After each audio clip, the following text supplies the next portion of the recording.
Okay, so she said she wants to have more evidence in front of her and really make sure she plans for that evidence and then checks for that evidence and then does something about that. Everybody say, awesome thinking. Awesome thinking. I saw another hand, I think.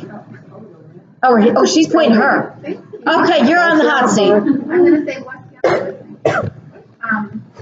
I think that I'm going to make a goal as a grade chair that when we're planning to really put those formative assessments like meaningful intently in our plans, not just having the checklist like we've had that I don't really do anything with after it's just typed into our plan, but actually like us picking something that we're going to work on together. Love that. And the criteria for success. I feel kind of guilty. I feel like I've maybe been holding my students back a little bit by not doing the whole cycle continuously. Okay, everybody say awesome analysis. Awesome analysis. Yes. And in the same way, I feel super guilty because I feel like we could have had a couple more conversations along the way to drive this forward sooner.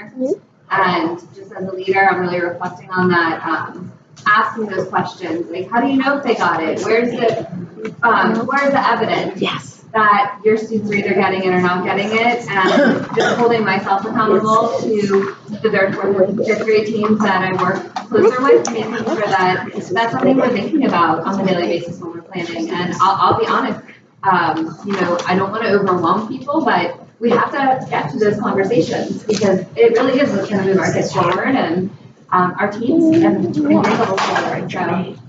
Okay. I feel guilty too. So. Well, don't feel guilty. My workshops are not to produce guilt.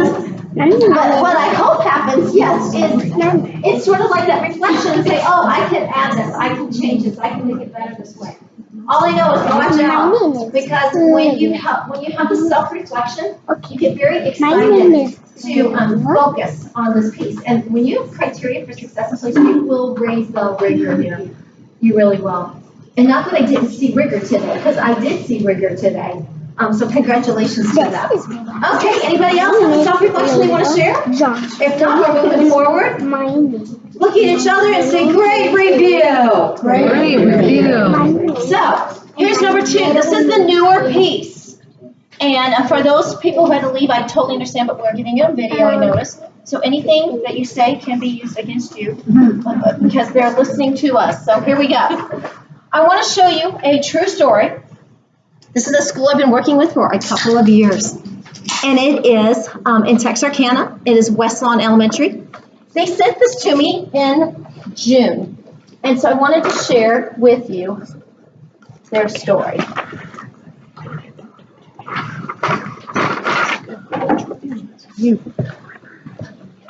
They have the formative assessment process going on. Not mastered, but going on. Come on.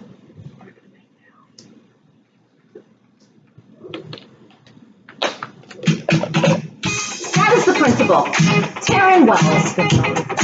She just got some great news. She is so excited.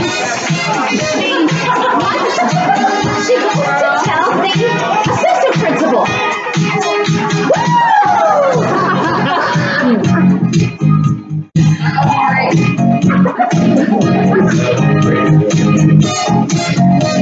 And she tells her instructional coach. Wow.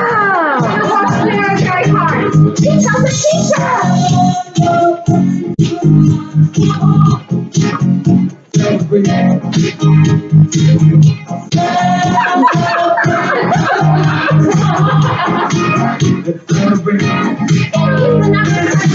Going on right here, a celebration throughout the year.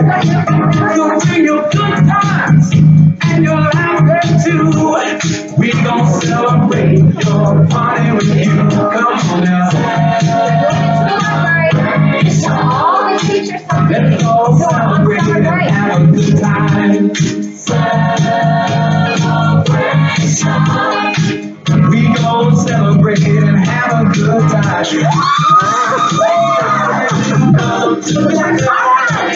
On Monday, Jim Boynton will come and sing us as we celebrate the 12 months. West Lawn Racing Standard!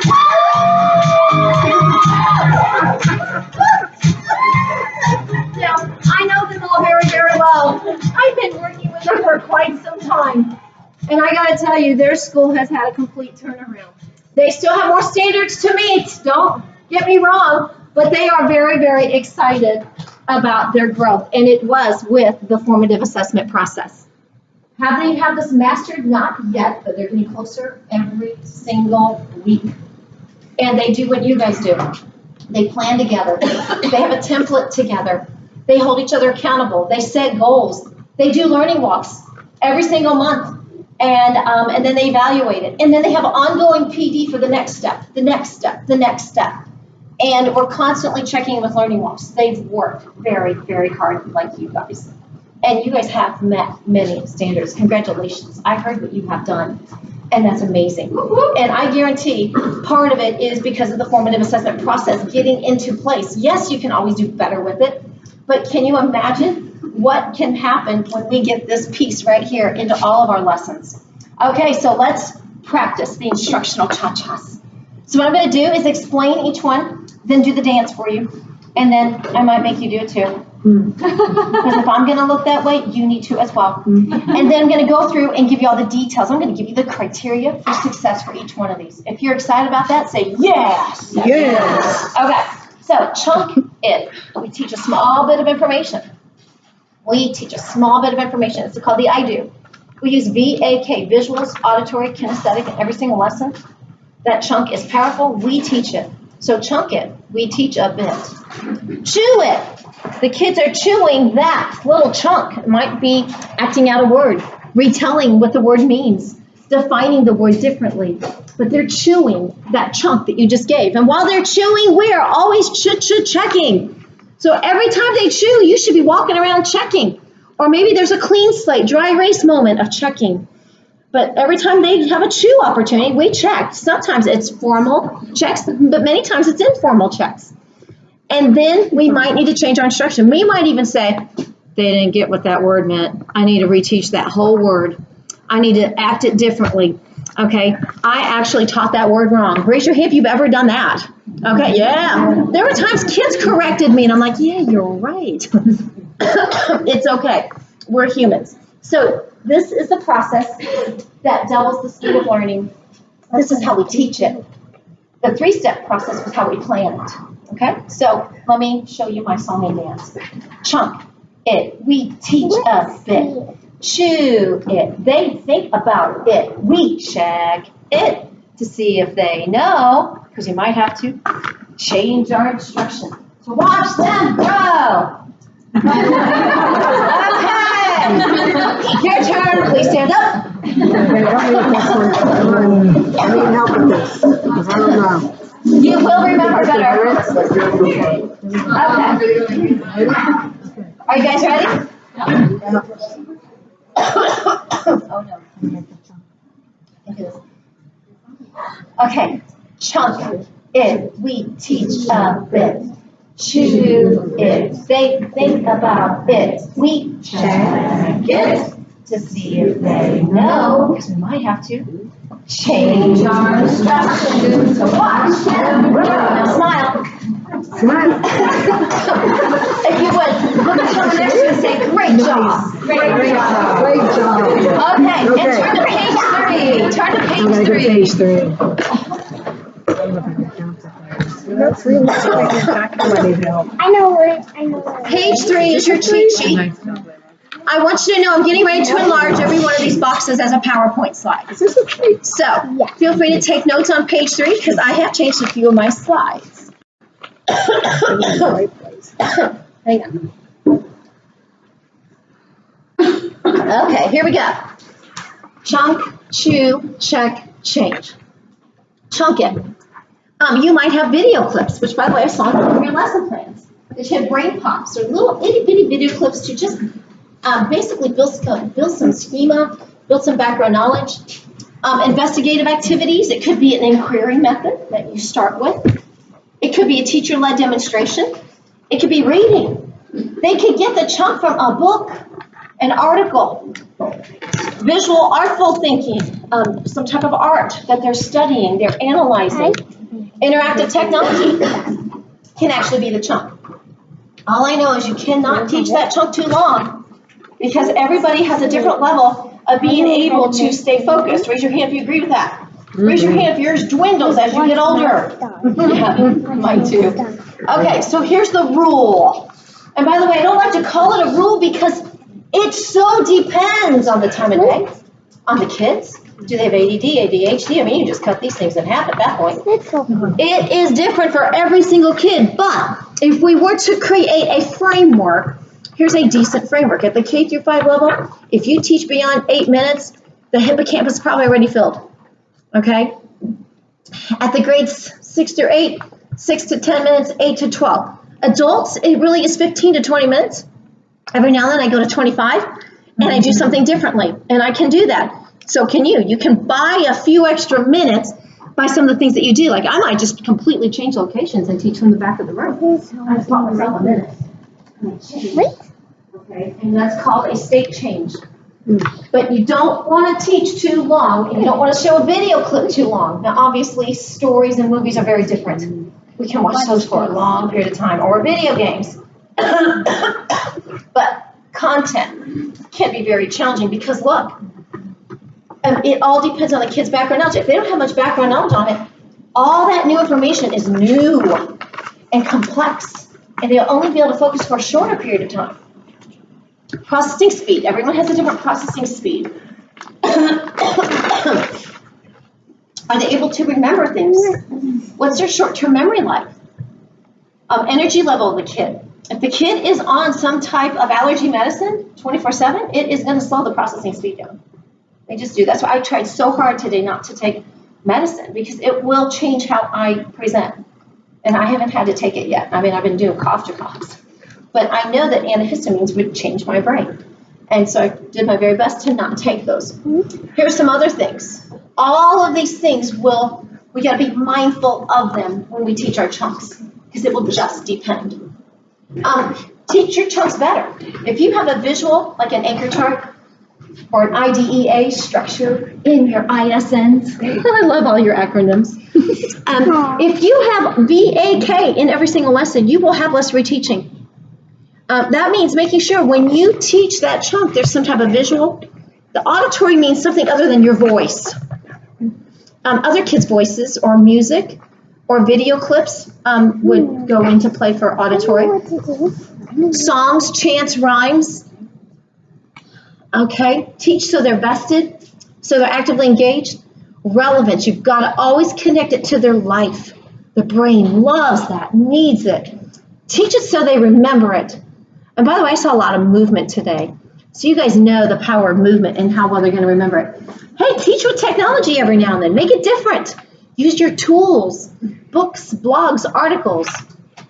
Okay, so chunk it. Teach it well the first time. And make sure there's this beautiful I do where you teach with examples and you model it and you have visuals and we teach it well. Now it's time for them to chew it.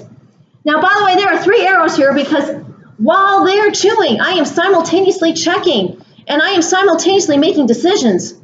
This is what exhausts the teacher right here, everybody. Okay, not this. That doesn't exhaust us. It is this decision making. Raise your hand if you believe there's something called decision fatigue.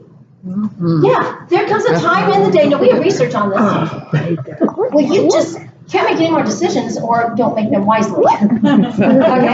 So around 2 o'clock, you start eating M&Ms, brownies, whatever it might be, because you don't want to make a decision. You just want to eat that sugar. You're stressed. And by the way, this is a real piece of research. Here's what happened to me. My kids would come home and they knew Mom was tired. Hey, Mom, we're going to go down to Billy's house. Is that okay? Sure. Hey, Mom, can we split? Sure. Mom, can we eat pizza? Sure. And then I don't even remember what I said sure to. I didn't make the best decisions when I was done making decisions. So you know what? As a teacher, I knew that. So there were times I said, I'm looking at my data right now and I don't have a clue what to do. I need to reteach these 7 kids, but I don't know what mistakes they made because I can't think anymore. Done. It's 2 o'clock and I'm done, right? So you go home, have some fun, take a break, eat, get lots of water in you, and then look at it from a fresh set of eyes and say, you know what? I see the error right away. I can fix this in a 10-minute mini lesson. Let me create my reteach lesson at home. And I'll be honest with you, that's when I did it. And it would only take me a couple minutes to create my reteach lesson. And I'll share the form with you that I used, although I used scrap paper. But some teacher said, can you please type that? Sure, so I typed it. But these things happen simultaneously, and these two things wear your mind out because you've got to make decisions. So here we go. Let's look at chewing. By the way, more of the kids chewing is very important because that's where learning takes place. If I walk in the classroom and you're doing all the talking, you're doing most of the learning. If I walk in the classroom and see most of the kids doing the chewing, the thinking, the making, the writing, there's a lot of learning going on. But if kids are just sitting there receiving, I know there's a time for them to receive, but if it's for a long period of time and this doesn't eventually happen, then learning can't take place. If you just tell them something and they don't have a chance to do something with it, they probably won't learn it. The brain just needs to chew it. This is where learning occurs. My favorite chews are Socratic seminars. I did them at 3rd grade. You can do them at 2nd grade, obviously at a very simple level. I love reciprocal teaching. It's a powerful way of getting kids to read with 4 roll cards in mind. All of these are in my Common Core book. So come up tomorrow and photocopy the whole section called Reciprocal Teaching. It's 5 pages. You will never look at reading the same. The research is unbelievable if we get reciprocal teaching in place. It is a K through 12 approach. It has to be done whole group, a whole bunch at the K through 1 level before you can let them start doing it as small groups. Thinking maps, or graphic organizers, cooperative learning structures, interactive games, technology, writing, and writing. Times 4. These are LeAnn's favorite formatives, or chews. By the way, I forgot to add one. Sorting. By the way, all kids must chew. I saw great examples of that today, where all the students were asked to do it, and the teacher was doing random checkpoints. Your school does this well so far. The grade levels I saw today, they had all kids chew. Not so everywhere, just so you guys know. There was a time when Eric Jensen actually sent me some feedback from watching one of my videos. He goes, great job teaching 5 kids. He's very sarcastic. And he said, you look at the video, LeAnn. You had 5 kids answer your questions, and the other 20, you didn't ask them to retrieve it ever. He goes, you need every pupil response going on in your classroom. And it completely changed my classroom. They should chew rigorously. But every now and then they have simple chews, right? Total recall chews. It's very good for the brain. We've got to get to the deeper learning chews, too. And by the way, don't always do the same thing. I love clean slates, and I believe clean slates or drag race boards should be in every single math lesson. But every now and then, have a turn and talk. Every now and then, do a brain ball toss. Every now and then, do an exit ticket. Your kids will be so excited. They will be more engaged the more formatives or chews you have at your fingertips. Have you guys ever seen this book, Total Participation Techniques? Yeah. It's been around for a long time. You know what? In my day and age, we called it every pupil response cards or every pupil response. They just changed the name of it. Yes, ma'am? And this is our goal for the school. So managing response rates on 26 is what we're all focusing on school-wide. Awesome. Here's a whole list of, and I bet you already have these, total participation techniques, but you call them what? Ways to manage response rates. And so going beyond asking questions and calling on students one at a time, where you're only checking for one student's understanding, finding ways to manage the majority of your class. And well, I saw evidence of that today. I really did. K, 1, and 5th grade. And I can't wait to see tomorrow's groups. But look at all of these. And by the way, these are in your packet. So I don't know what page. I should have put the page in there, but these are all listed in your packet. If you don't know what one of these represents, come see me tomorrow. Okay? I don't want to explain all these right now, but if you're intrigued, come see me. I'm here all day tomorrow, and I would love to help out. Page 12, thank you. The goal is 2 to 3 per lesson at least. But today I saw 4 to 5 checkpoints with some of the classes. But if you just have the goal of just at least getting 2 or 3 per lesson, and remember, one main one, these are quick checkpoints, and some of them are informal. But some of them are formal as well. By the way, I would add, is it clickers? Yes. I would add clickers. There are all kinds of ways to do this with technology as well. Okay, check. While they're chewing, we do what, everybody? Check We it. check. What are we checking? Did Did they get my chunk? Or are they getting to my learning target? Are they getting closer to my learning target? By the way, we can have checkpoints in projects. I saw today in 5th grade, checkpoints with the writing. Exit tickets can be checkpoints, self-assessments, mini conferences. A lot of these are formatives, but we've got to check them. I saw some excellent checking today. Like truly, the teacher was listening deeply to what this kid was saying. Or the teacher looked at the piece of writing and didn't understand it. So the teacher got on that kid's level and asked some questions. The teacher would have never noticed what the kid had written if she did not what? Check. Okay, please turn to page 8 and you will see the flow of thinking for check and change. You will see the flow of thinking for check and change. Okay, so students are chewing. They're doing something.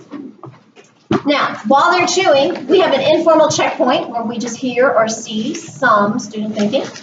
Or we have a formal checkpoint where we hear and see all student thinking. Clean slates, clickers, a piece of writing where we check each student while everyone else is writing. We call them towards us to check the introduction, check the conclusion. Now, informal checkpoints. We can have kids self-assess. Now, by the way, when a kid says this, don't believe him or her. They're not so good at it yet. If you say this is your only data, I would say, it's probably false data. What's important is that they're giving you some data and you have evidence and they match. And you give the kid feedback. Your self-assessment is correct. Excellent. By the way, you'll get better next time at self-assessment. You said this, but your evidence told me this. I said, why did you say this? Because your evidence says you got it. Well, I wasn't sure, whatever it might be, okay? And you'll get better. You say this, and you don't have a clue. I like to tease him because he's in the front row. Okay, so then I'll say, well, how come you said this? I don't know, just to do what everybody else is doing, maybe. He'll become a better self-assessor as well. See, when you say this, it tells me that you don't feel comfortable with this, and I want to respond to that. But I'm a smart teacher, I've got data too. So data and self-assessment. Everybody agree? Okay, your kids will get better at this if you have both. But if a teacher says, oh, I did check and they all said this. I'm like, well, I saw 5 of them right here.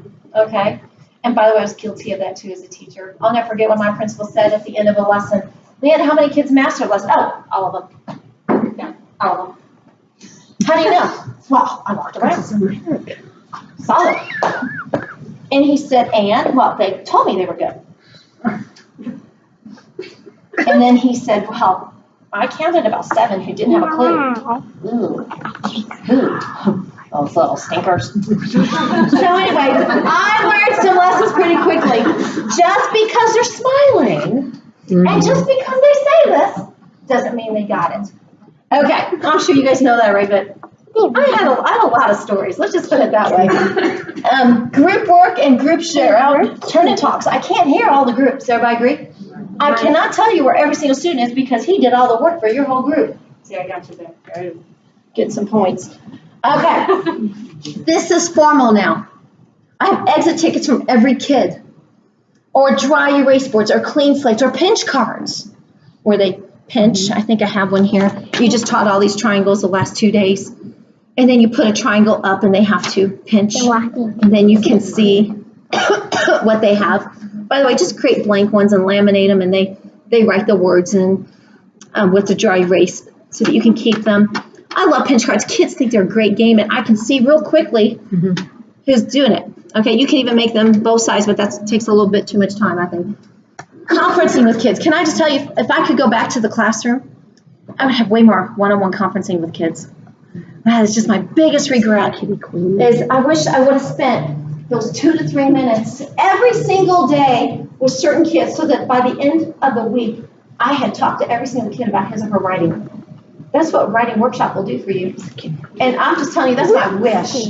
I wish I would have had more one-on-one conferencing with my kids about their reading and about their writing and about how they feel about my classroom and their success.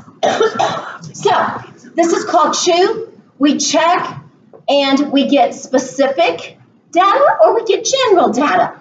We check and then we respond. And we come up with 4 E's. evaluate evidence every day from every student.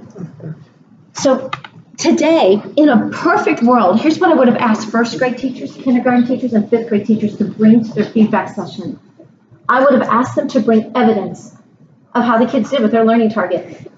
But I didn't know where everybody was, and some teachers are new, so I'm not going to do that. But I just want you to know, what I usually do is at a feedback session about a lesson, I just want to see how they did. Let's talk about, did they get it to got it or did they not? And so you should, at the end of every lesson, have some type of evidence. Okay, by the way, this is what I gave you in your last packet. The last packet had a whole bunch of short, sweet, quick formatives and a whole list of more in-depth ones, okay? And just, yep, go ahead. Yeah, there you go. Yes, for those of you that didn't get the last packet, thank you for taking that picture. She'll send it to you guys.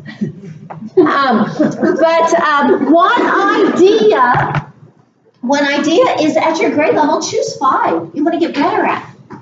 For example, it was my first grade team today. I'm just going to talk about you guys if you don't mind. Some of them are really good at turn and talks and listening into the kids' turn and talks.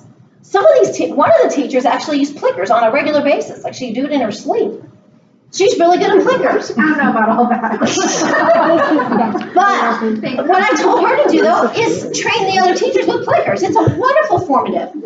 But what if your team chose 5 that you want to get better at and you help each other out?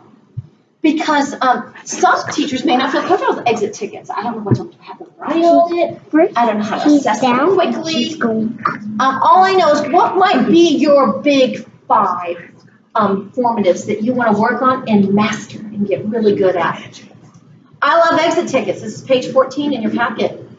I was required to do this at the end of math for a full school year at Dove Elementary, along with the other 6 fifth grade teachers.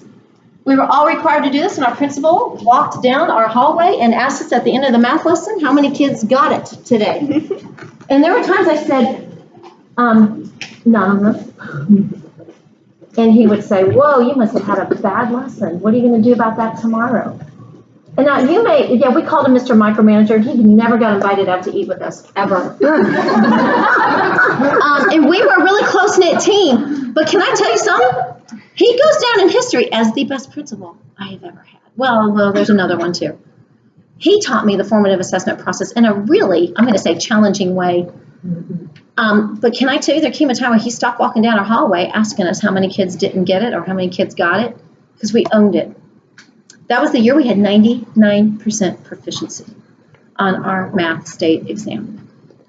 The year before was so bad he got rid of all those teachers. We were a brand new team coming together. And this was just one thing that made math excellent. But we did this every single day. And we had to bring our exit tickets together to collaborate. You can have them place the exit tickets in a location based on how they believe they're doing. So here's self-assessment and data all in one place. Everybody say, great idea. Great idea. And by the way, that's on Teachers Pay Teachers, but I found one that's free, so find that one. I'm all about free. Here's another one. You can make your own. Or you could just make a red file folder, a yellow file folder, a green file folder. So there is self-assessment and yet data attached to your exit ticket. Here's some electronic pieces that I could not tell you how to use, but a lot of people know how to use them. Feel free to take a picture of this one too. These are just ones that I've heard teachers talk about. I actually did use Coggle. The one missing is clickers. Okay, so how do you know to change? You just check for understanding. If you see any of these things happening, you might need to change your instruction. Now that's actually funny, but you know, in my workshops, if I hear grunts, I'm like, oh boy, this is too much. It's too deep. And I've heard grunts before. Misbehavior is a big one. A line of students by you, cutting on hands in the air and they're not going down. All I'm saying, Okay, so these are just some pieces of evidence, some things that are going to tell us that they're not getting it to got it. Okay, raise your hand if you've ever heard of a cruising clipboard. Yeah, it's not new, but are you using one? Are you using one daily? Don't put 5 check marks in one lesson. 1 checkpoint, that's formal. Know where every single kid is beforehand. Hey, I get it. You're running out of time. The exit ticket you were going to use isn't going to work because you didn't get to the last chunk. I've been there many times, even in my workshops. So instead, maybe have some generic exit tickets to where you can just write down what they respond to on the exit ticket. And maybe you just check 2 chunks because you didn't get to finish. Does that make sense? But check something. Check what you did teach. And you can even do it through their names. Now, I personally like this one where we put all the student names here and we circle the names of kids who got it and didn't get it. That is on page 13 in your packet. By the way, Cindy has this packet electronically. She can send you these templates, so all you have to do is type the kids' names in. Yeah. I hope you tweak and change my templates because they're just ideas that work for me. But you need to tweak it and change it and make them yours. Okay. So, what are you documenting? Exit ticket responses, walk around quick checks on multiple step math problems, the last clean slate show or dry erase board, the end of the lesson check, a skill. These are a lot of things that can go on to the cruising clipboard. Okay, now what? We checked, and it's time to change. Now, by the way, processing opportunity is coming. I just want to end it with this little piece here. And then I've got a whole little section on change. Don't worry, I can't let you out too early. Page 13 again. We checked their choose. And now we got to respond. There are 2 ways of responding. Immediately, in the moment, in that moment in time, with that particular kid. But by the way, if you spend 5 minutes with this kid and they're all waiting for you, not a good choice. Everybody agree? You cannot waste 5 minutes. You see he's struggling. You see that she's struggling. You see that she's struggling. You see that she's struggling. Keep teaching, but come back to this table, okay? And give them more support during the chew. Or later on, call this table towards you. And so there are a lot of things we can do, but don't just help one student. Everyone else starts having paper wad fights. It won't work. The immediate response is, according to research, the best thing to do. Immediately. Correct it. Feedback or changing instruction. And a lot of times I just hold small group to my kidney-shaped table. I call it the learning club. The kids call it the learning club. They look forward to coming to the learning club. Sometimes they come when they're not invited. But between you and me, it's kind of the reteach table. It's my way of teaching something better and differently so they get it in a smaller group. And by the way, I'm a much better teacher in a smaller group, according to Keith. One of my students, man, Mrs. Nickelson, you are so much better as a teacher in a small group.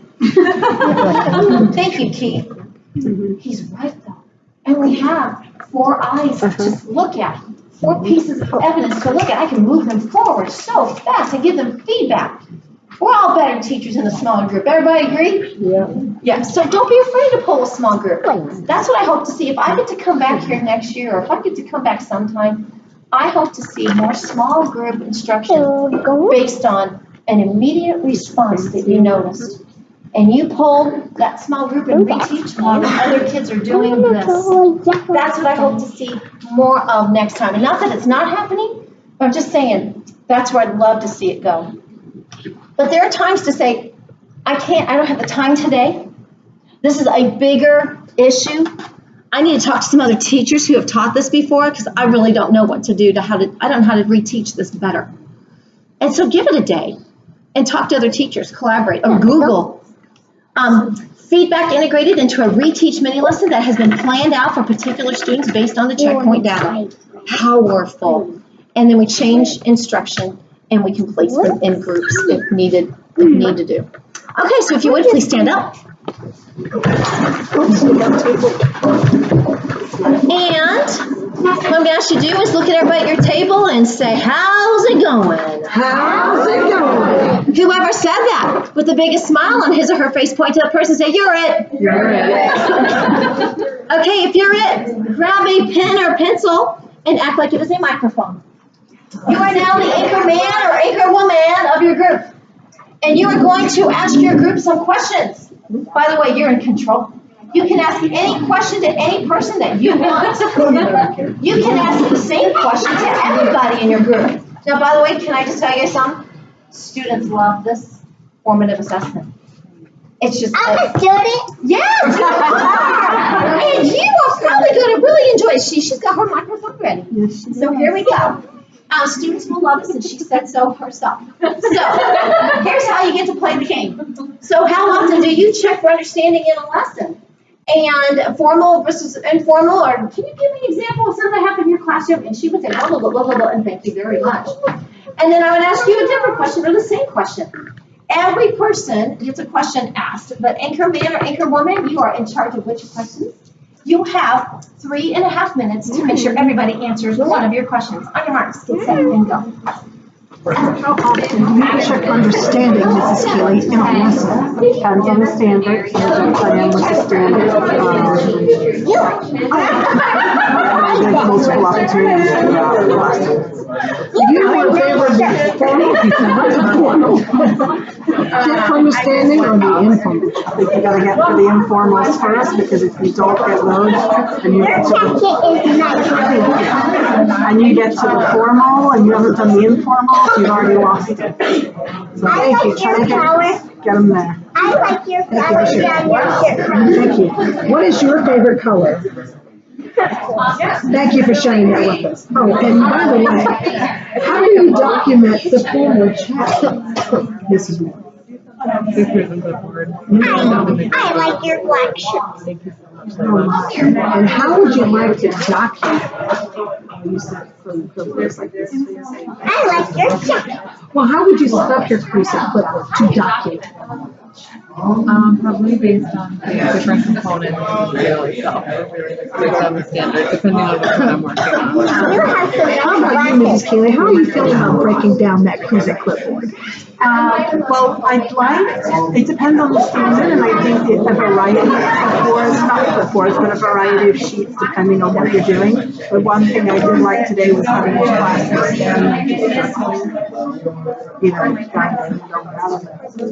Give a scenario when you checked for understanding and changed your instruction. Small group math, they weren't getting the regrouping part, so we went back. And then once I taught regrouping, I realized that they regrouped everything, so then we had to mix them up. So Your shirt I realized looks nice. Oh, thank you so much. And how about you, Ms. Moore? How are you feeling about that? When you changed your instruction? How are you feeling? With my hands. Mostly having to do with not having the background Why you have brown hair? they Why you have, so have having to go back and teach that background you have information. brown hair? I kind of assumed that they had from hand. Why you have brown hair? My mama does. I think that's the hardest. I think that because so many people assume that they know and you make up the space. And then you go in there and you're like, they don't know So I went in the other day to teach a lesson, like I told you, and I visualized one. Draw your insane. It's like 2 minutes, it's just one. And I was So you go back and well, and I had the same thing. And assuming that my kindergarten used to write a sentence because I thought they would have been able to do that. And I set up the writing rubric and then I had to go way back. This is good. Because they couldn't do that much. It's interesting. Assumption. Oh, look And I've what been the these one can do. looping with them. Look what these They would can not. do. And they did not. They just read on top of the sun. Or read on top of the Wait, It was scary. I'll create a question. hey, watch this. You do a little. Okay, and Watch this. Watch this. Watch this. Blue and red make. if you would, please look at everybody in the group and say, Well, your we're talking answers about- were awesome. No, blue and red make And now black. look at each other and say, Oh, with the let's change it. Let's change it. Okay, you may be seated. Let's talk about change it. The last piece. Change Which, by the way, I have over 8 different workshops on change it. Truly. I have a change it on pre-teaching, priming the brain, predisposing the brain. I have a whole workshop on reteaching. I have a workshop on how to bump it up, how to break it on down. I have a workshop, yeah, instead of bump it down, sorry. Only she would. I have a whole workshop on purposeful flexible grouping and all the details for that. It basically is, how do you want to change it? What do you guys need to improve and get better at? I chose one little piece because I knew we would have about 15, 20 minutes left, and that's about it for change it. But here are some things you might need to change your pace. I saw some teachers slow their pace down after checking today. You might need to change who is grouped together. You might change who you pull. You might change the amount of support you give to your students. You might change the scaffolding, the strategies. You might change the feedback, which is a huge one, right? We change our feedback based on what the kids need. There are teachers, though, who give whole group feedback all day long. That's not differentiation. Everybody agree? I understand there's a time for me to give a whole group feedback when everybody's doing about the same thing, but individual feedback on the spot, in the moment, at that moment in time, based on what's in front of that kiddo, is the most powerful type of feedback out there. Come to my growth mindset workshop in the morning and you'll learn more about feedback. I actually saved the feedback section for that, so that I could teach it all. I wanted to make sure I taught it all. Okay, this is the heart of differentiated instruction, is what are you going to choose to do after you evaluate the data? What will your choice be? You could make a choice to move on, but you won't close the gap. Okay? By the way, a lot of teachers look at me straight, face in the eye, and they just, "LeAnn, we don't have time to change our instruction." And I'll say, well, they're just going to get further behind. You have to find time. There are schools that have made these RTI times to respond to reteaching. There are middle schools and high schools that have set aside Thursdays and Fridays at certain times for reteaching. We're trying to find the time to respond. Okay, here's true and false. Everybody get a pencil and a scrap piece of paper. And please number 1, 2, 3, 4. I'm testing you on your feedback knowledge. Actually, this is a little priming tool. I'm going to read the statement to you and write true or false. You guys ready? Here we go. Number 1, the most powerful type of feedback is right there in the moment as soon as possible for that particular child. True or false? Number 2, the most powerful form of feedback is written. True or false? Number 3, even though immediate feedback is the most powerful, there is a time to wait until the next day. True or false?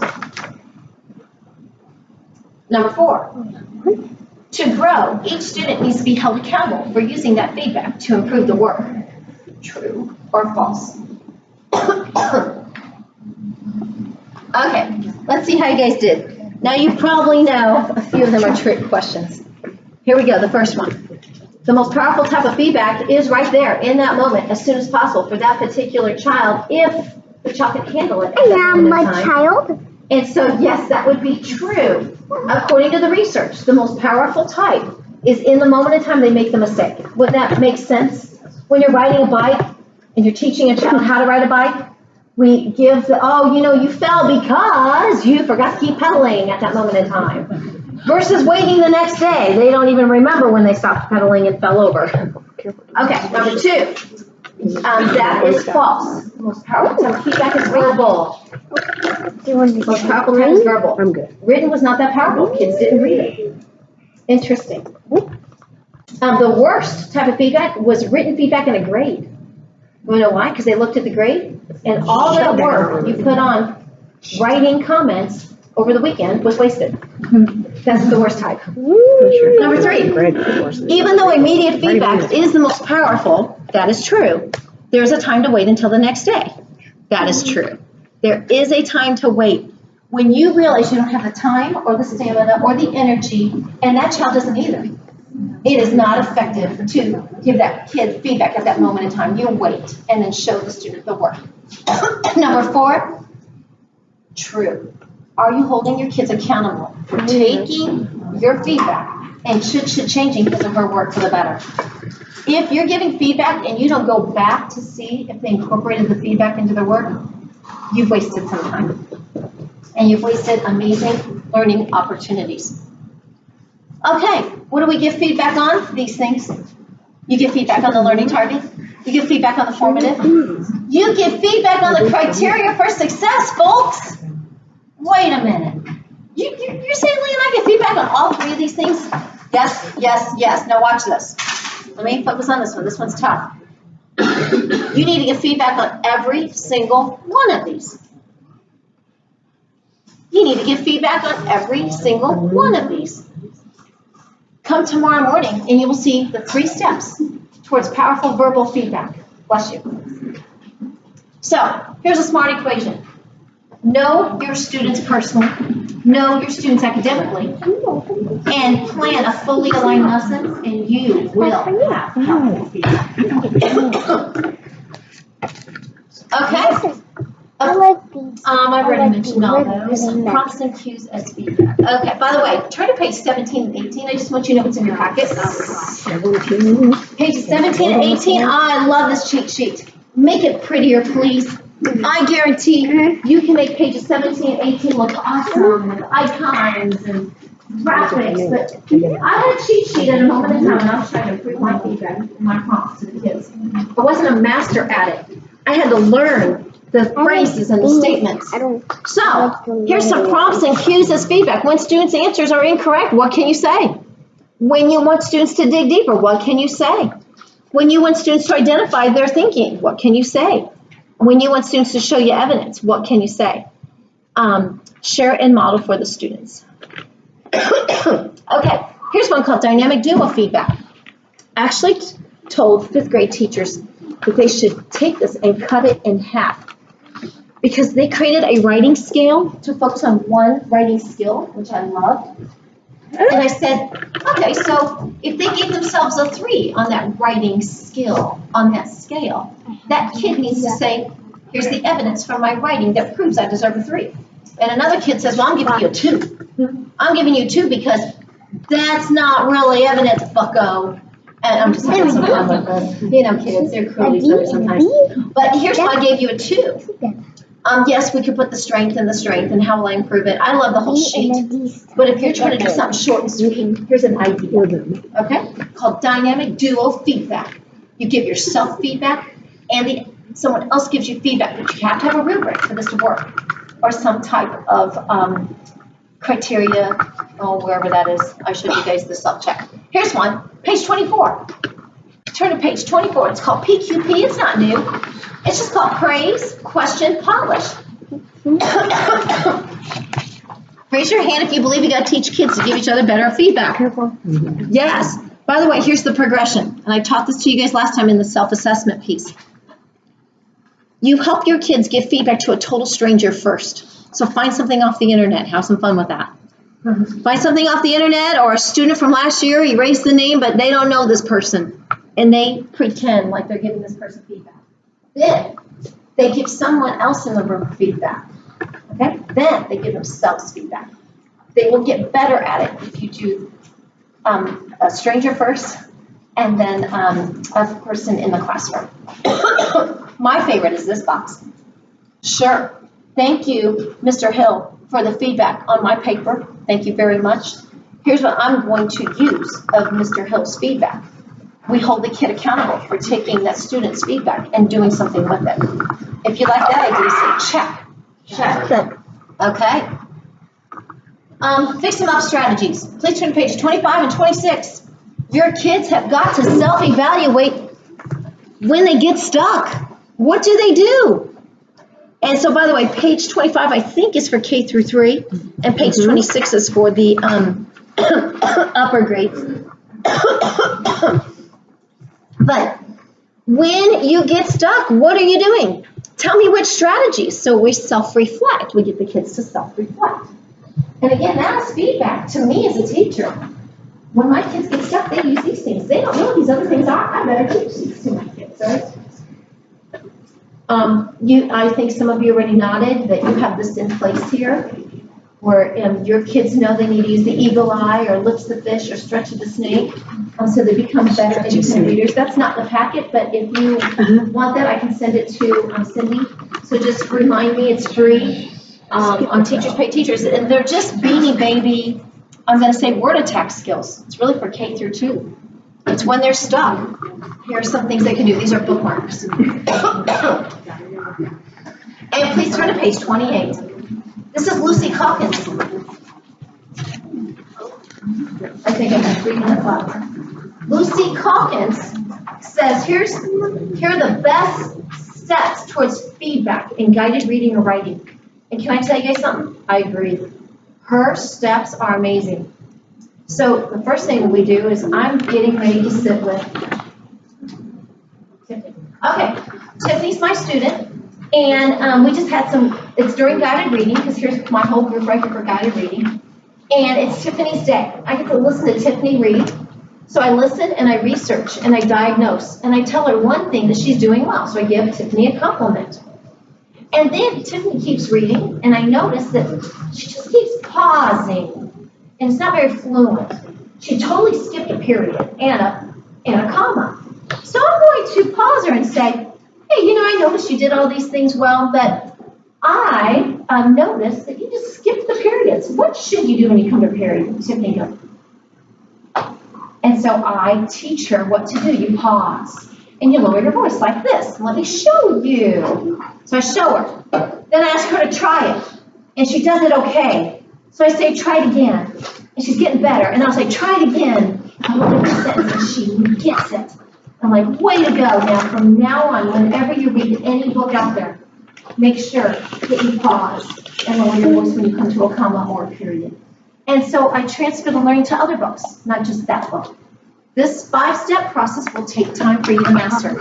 Some of you in here may say, I need to get better at this. Can I tell you? This was a goal of mine for 2 to 3 months for guided reading. And eventually I got all 5 steps mastered. You can do it for writing too. So her 5 steps are wonderful. Okay, I know that I have to end because it is the end of the workshop. I just want you guys to know, I gave this to you last year. It's a cheat sheet packet of a whole bunch of ways to change instructions. If it's gone, if it's lost, Cindy will email me and say, we want another one, LeAnn. I'll send it to you. And because I want you to have it, it's a good next step. It's a whole bunch of ways. It's about 10 pieces of paper that tell you how to change instruction. And it's a whole bunch of ways to bump it up, break it on down, do this, do that. It's just a whole bunch of ideas. And then you can even say, hey, LeAnn, next year we want you to come back and show us a whole 2 or 3 hours on how to bump it up. A whole 2 or 3 hours on how to do purposeful flexible grouping. And I'll do any of those things. It's your next step of going deeper into differentiated instruction. Okay, you guys can see that I had a lot planned.